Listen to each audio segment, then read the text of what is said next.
ആ ഫോട്ടോ കണ്ടപ്പോഴത്തേക്ക് എനിക്ക് ജീൻസ് ഇടണമെന്ന് ഭയങ്കര ആഗ്രഹം തോന്നണ ചേച്ചി. നിനക്കാ ഈ പ്രായത്തിലാ? അതിന് ജീൻസിന് എവിടെ പ്രായം? ജീൻസിന് പ്രായമില്ല, പക്ഷെ നിനക്ക് നല്ല പ്രായമുണ്ട്. ചിലിപ്പണ്ണ നീ ജീൻസ് മേടിച്ചിട്ട് നീ ഇട്ട പൊള്ളിയ ആണല്ലേ?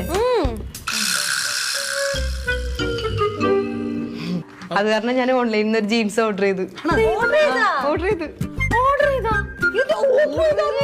ഒരാളുടെ ഇഷ്ടമാണോ ഏത് ഡ്രസ്സ് ധരിക്കണം എന്നുള്ളത്? അതിനുള്ള സ്വാതന്ത്ര്യം പോലും ഇല്ലേ?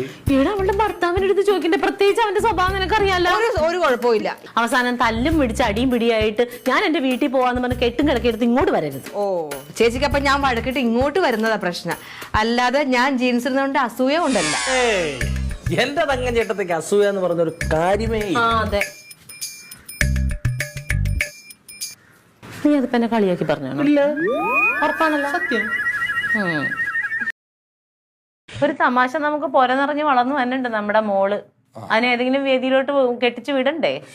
വെറുതെ കോമാളിയാവില്ല ക്ലീറ്റോ. എന്റെ കയ്യിൽ പൈസ ഇല്ല. പോ. 300 രൂപ കൊടമ്മ, ഒരു കച്ചവടം തുടങ്ങട്ടെ. എന്റെ കൊച്ചിന്റെ ഈ ഒരു ഹൃദയം ഇവിടെ ഉള്ള ആർക്കെങ്കിലും ഉണ്ടായിരുന്നെങ്കിൽ എന്ത് വേണം? ലവ് യൂടാ പറഞ്ഞു കേട്ടില്ലേ?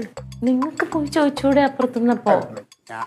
നിങ്ങളുടെ പെങ്ങളല്ലേ അവിടെ ഇരിക്കുന്നത്? ആണ്, പക്ഷെ എന്റെ പുന്നോരളിയൻ അവിടെ ഇരിപ്പുണ്ട്. ഇനി അവന്റെ മുമ്പ് കിടന്ന് ഞാൻ പോയി ഇനി എന്റെ പെങ്ങളെടുത്ത് യാചിക്കണം. അത് വേണ്ട. എന്നാലും ക്ലീറ്റോ ഒരു ഭയങ്കര രാഷ്ട്രീയക്കാരൻ തന്നെയാ ക്ലീറ്റോ.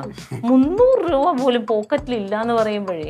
അതെ, ഈ രാജ്യത്ത് ഇവിടെ ഖജനാവിൽ പൈസ ഇല്ലാതെ പറഞ്ഞു, പിന്നെയാണ് ഇനി ഒരു മനുഷ്യന്റെ കയ്യിൽ. മകളെ, നാം രണ്ടും നമുക്കൊന്നും എന്നുള്ള ആ അതിനുണ്ടല്ലോ, അതിനെ കൂടെ കാറ്റി പറത്തുക. എന്നിട്ട് നമ്മൾ സമൂഹസ്ഥിതി എന്ന് പറയും പോലെ ഒരു സമൂഹ പ്രസവം ചെറുപറയെന്ന് അങ്ങോട്ട് നടത്തുക. 4-ാം വർഷം 40 പിള്ളേരെ കിട്ടും അംഗൻവാടിക്ക്. ക്ലീറ്റോ ഇപ്പൊ ഈ പറഞ്ഞത് പുറത്താണെങ്കിലും ഉണ്ടല്ലോ, എനിക്കിതിന് മറുപടി പറയാൻ അറിയാൻ പാടില്ലാഞ്ഞിട്ടല്ല. പെണ്ണുങ്ങളെ ആക്ഷേപിച്ചാലുള്ള ശിക്ഷ എന്താണെന്നറിയോ ക്ലീറ്റോന്? അതാണല്ലോ കല്യാണം. ഒരു സ്ത്രീക്ക് പുരുഷന് കൊടുക്കാൻ പറ്റുന്ന ഏറ്റവും വലിയ ശിക്ഷയാണ് കല്യാണം. പിന്നെ ചിലർ അതിലങ്ങനെ അലിഞ്ഞൊലിഞ്ഞ് അങ്ങനെ ഉരുവി അങ്ങ് തീരും. പിന്നെ എന്നെ പോലുള്ളൂ ഇങ്ങനെ സൈഡിട്ട് പിടിച്ചു നിൽക്കും. അയ്യോ, സഹികെട്ട് പിടിച്ചു നിൽക്കാണോ? അത്ര ബുദ്ധിമുട്ടി ക്ലീറ്റോ എന്നെ സഹിക്കണ്ട. ക്ലീറ്റോ മാറി ചിന്തിച്ചോളാം. ഞാൻ എത്ര നാളായി പറയണേ. എനിക്ക് അറിഞ്ഞൂടാത്തോണ്ടൊന്നുമല്ല. പിന്നെ എനിക്ക് അറിഞ്ഞൂടാത്തോണ്ടാണോ? എന്താണ്? ഞങ്ങൾ രണ്ടുപേരും ഡൈവോഴ്സ് ചെയ്യാൻ തീരുമാനിച്ചു. ആഹാ, നല്ല കാര്യം. കണ്ടോ? എന്റെ ക്ലീറ്റോ ചേട്ടൻ രക്ഷപ്പെടും. അവള് സമ്മതിച്ചു. പെട്ടെന്ന് താളിച്ചെടുക്ക ഉണ്ണിയെ, വിശക്കണു. ഇത് എന്താണ്? നിന്റെ വയറ്റിൽ വല്ല കൊക്കോപ്പുഴും ഉണ്ടോ? ഇവിടുത്തെ ഓരോ ആവശ്യങ്ങൾക്ക് അങ്ങോട്ടും ഇങ്ങോട്ടും ഇട്ട് വണ്ടി പോലെ ഓടിക്കുമ്പോ വിശപ്പ് വരും.